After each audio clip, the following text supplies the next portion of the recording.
How's things going, Pom Squad? I would like to say thank you so much for clicking on this video. If you end up enjoying this content, then please like, subscribe, and maybe even a short sweet comment so I know I'm on the right path to your entertainment needs. Thank you and enjoy the video.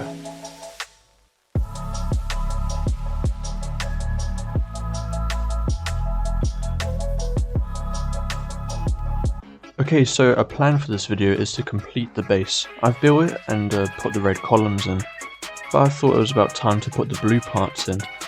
But to do that, I would need loads of blue flowers. Luckily I have Optifine, so I can just survey the area and pull up a quick scan.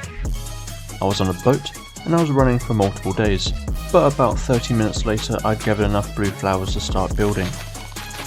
Back at the base, and after a few sleepless nights, I had a run-in with the sleep police, and the skies were absolutely chocker. So I killed them and used their remains to repair my wings. Okay, now it's time for building.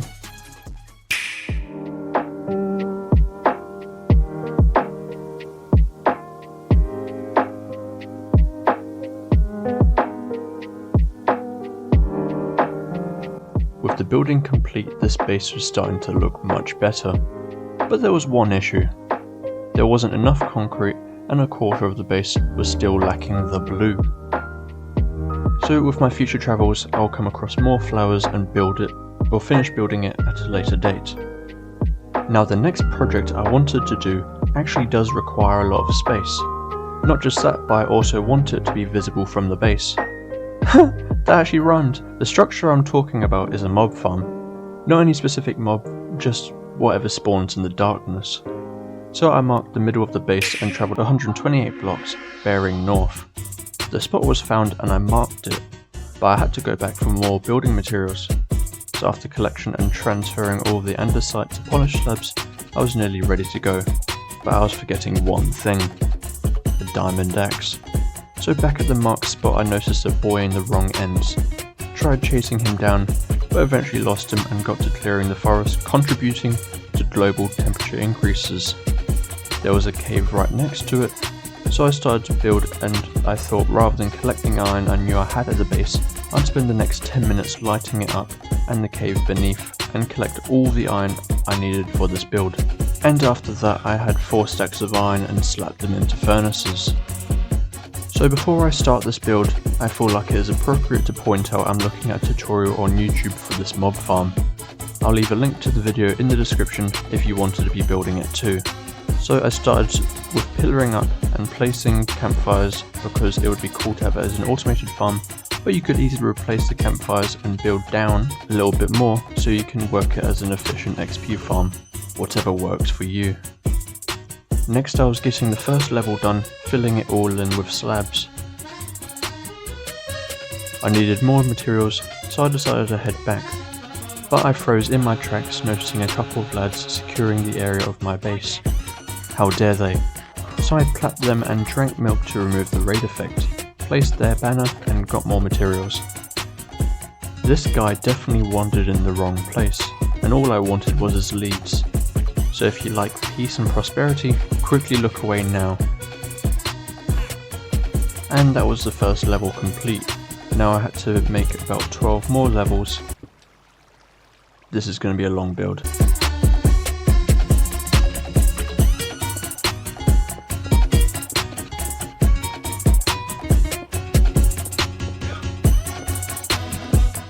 And I've run out of andesite again, so the cave is making use of the situation, and I need a couple of stacks. I'm back at work, and I would say we're probably about halfway.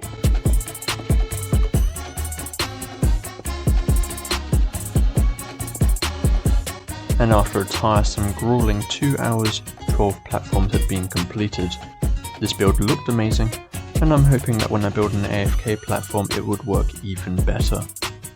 But as you can see right now, it is already working, but one thing that isn't actually working is the etho hopper clock. So I need to make my way to a swamp and kill some slime. I flew over to one and camped there for a few nights in hope to find a slime or two. I did manage to collect those, and replacing the regular pistons with sticky pistons, because regular pistons don't actually work on this, I was showing a friend the awesome build and how the etho hopper clock works. I walked around the village counting the amount of iron golems around and made my way back to the base. Now, remember the boy I shanked from being in the wrong ends? Yep, this guy. He saw me in my ends and came prepared. He saw me lacking without a diamond chest plate and absolutely clapped me to heaven. Pomegranate was dead. Now, I wasn't saddened by these turns of events, but I was actually disappointed that MC Athena wasn't anywhere near complete. So the next day I put on a new hardcore world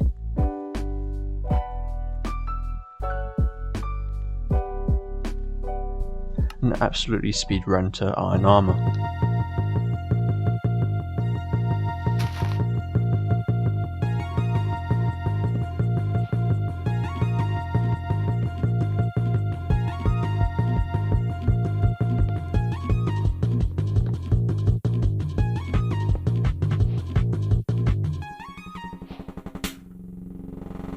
I wasn't messing around and noticed that iron is so easy to find in 1.18. I felt like I had limited time, having collected enough iron for armor in about 15 minutes.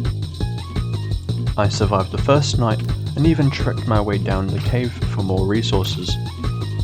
I got enough resources and decided to search for the perfect terrain for MC Athena. That search stopped when I encountered this mountain. Now, it may have been the first mountain I came across, but it was also a nice looking mountain along with a decent terrain surrounding it. Now this looks promising. Looking back at the footage, it is quite disappointing seeing everything that is lost, but it's alright because not everything works out on the first attempt. If you liked this video, then please be sure to like and comment. If you wish to see more of my beautiful face, then please be sure to subscribe for future videos. It's been your boy Pomegranate, and I'll catch you guys later.